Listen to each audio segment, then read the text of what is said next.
Today I want to talk to you about panning techniques. Now, some of you have asked me what type of panning technique I use. Do I use LCR panning or do I use a more natural approach on panning? So let me give you my take on it.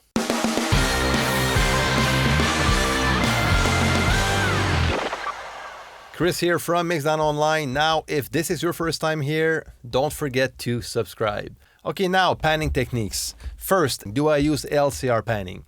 I do, yes and no. If you don't know what LCR panning is, it's basically a panning technique where you pan your sounds in the center or the hard left or the hard right. Okay, these three pan positions, nothing in between. It's a technique that leaves a lot of room in the center for your vocals, kick, snare, bass, and stuff like that. It leaves the room for these instruments to be up front in your mix. So everything else is panned, like guitars, keyboards, pianos, vocals, like back vocals. Everything is panned hard left or hard right. Now, the downside of this technique, if you don't pay too much attention and you're not working that technique very well, you can end up with an unbalanced mix. So that's why if you're using a lot of LCR panning stuff, you need to think of your mix in the recording stage and the arrangement stage, especially if you're mixing your own songs, which most of you guys do. So by planning that ahead, you're going to be able to work that technique way better. For example, if you're panning your guitars, let's say you're panning that one guitar to the far left. You need something to the right to counterbalance your guitar that is panned to the hard left. So if you're into the arrangement stage or the recording stage, you can easily think of that stuff and maybe add another guitar on the far right, or maybe a synth or something else, another element that is going to counterbalance your mix. That's an example. So if you think ahead, if you start mixing in your head before you actually mix, you're going to be able to take advantage of that LCR approach. On my side, I will use the LCR approach on some elements. I'm going to use a more natural approach on other elements. Basically, I'm going to use the hard right and hard left technique on a lot of elements. I'm not going to be afraid to pan some elements on the hard side of the stereo field, and I'm not afraid on panning stuff halfway if I need to. I love to use the entire stereo field to my advantage and to the advantage of the song I mix. So the song comes first. If the song I mix needs an LCR approach, I will do an LCR approach. If it doesn't, it doesn't. I'm not going to force it, okay? I'm going to use panning to bring my mix more interesting, to bring dynamics between sections of the songs. For example, if we talk about a verse, I can, on a verse, bring my guitars a bit more narrow than the choruses. So when you go into the chorus, you have that panned effect going on and it actually lifts up the song a bit. So that type of thing. Same for vocals and stuff. Let me show you what I did on this particular mix. So we're first going to listen to the drums. I'm going to show you how I panned the drums on this song.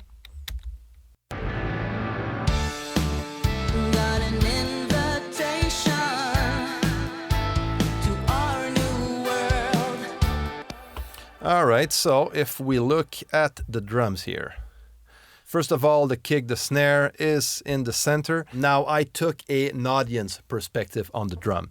Now, I'm a drummer, so a lot of times I'm going to use the drummer's perspective when I mix a drum, meaning that the rack tom is going to be on the left and the floor tom on the right, since I'm right-handed. But in this case, I use the audience's perspective, meaning that I'm mixing as if I was in the concert hall watching the band play. So my rack tom is leaning towards the right side of the stereo field at 36%. Okay, so not even hard right. And the floor tom is at 63%. So my approach here is a more natural approach on panning. Now my overheads, same here. They're not panned hard left and right. They're panned halfway at 60%. Okay, so this way it sounds way more natural.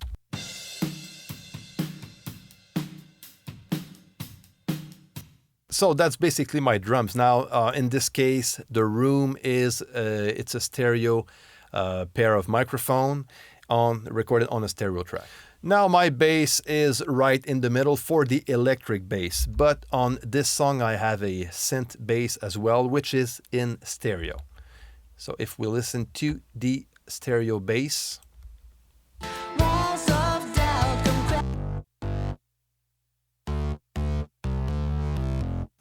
so this one is stereo, so the sound itself is quite wide. Now when we get into the chorus, we have that electric bass in mono in the center.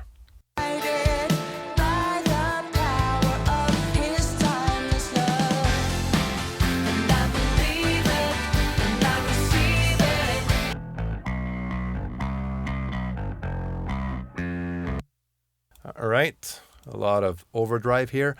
And then when we jump back into the second verse, now we have both basses playing together.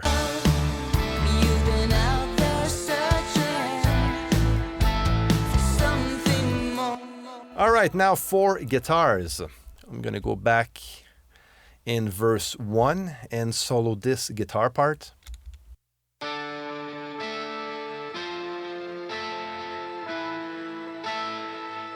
Okay, very simple. All of these tracks are routed into that same group. And that first guitar, I'm just going to unmute that. That first guitar is dead center. I have another one on the right at 50%. And another darker part on the far left.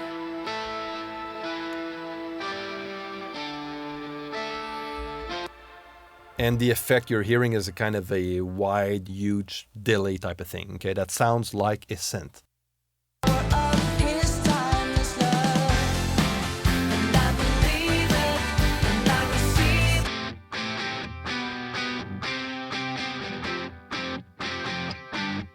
Now these guitars, some of them are hard left and right, double guitars.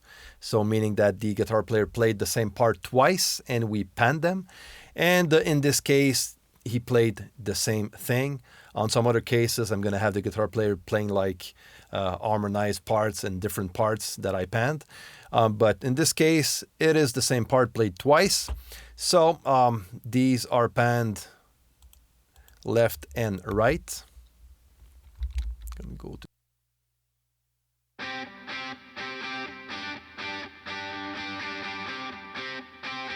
okay, I have a second part that is a bit lower, that is panned 50 on each side.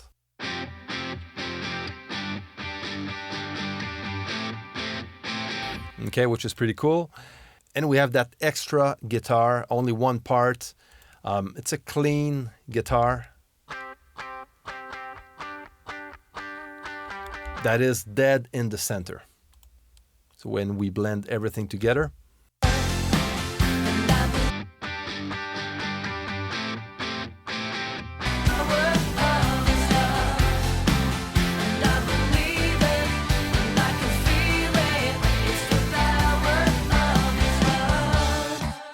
in the middle of the second verse, we have another guitar part that is panned to the far right.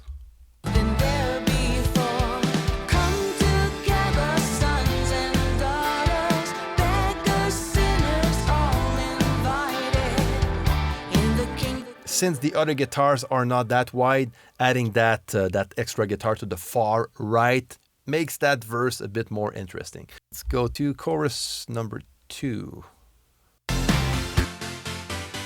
I have this part that is dead center. And then even if it's in stereo, I decided to pan that second keyboard a bit to the right at 36%.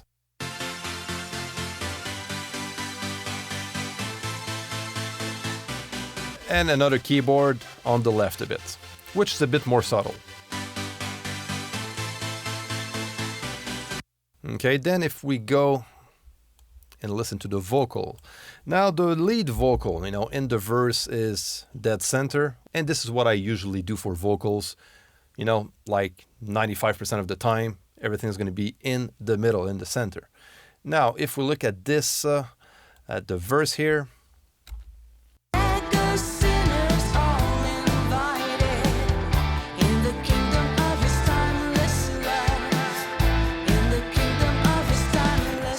Now the lead vocal is in the center, but the back vocals are panned hard right and hard left. Sinners all invited. Okay, now the singer sang that part twice, and we panned them left and right.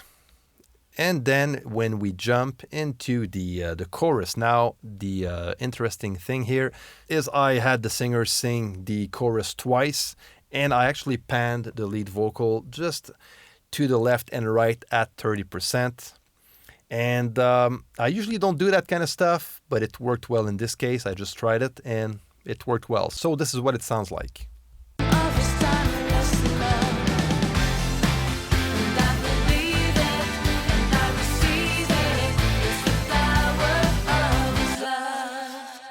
And I believe it, and I can feel it. It's the power of. So, that's basically it for this song. You can see the approach I took. It's a blend between LCR and a more natural approach on panning. So whatever I need, I just do. So that's my take on LCR panning or natural panning approach. So I don't care much if it ends up to be LCR or more natural in the end. Whatever works for the song I mix, this is what I'm going to do. Now, I would like you to leave your comments below and tell me what type of panning techniques you use. Do you use LCR panning, or do you go towards a more natural approach on panning? Or are you an hybrid like I am and you don't limit yourself and you use both techniques? Leave your comments below and your questions if you have some. And don't forget to subscribe, like, and share. All right, guys, I'll see you next time.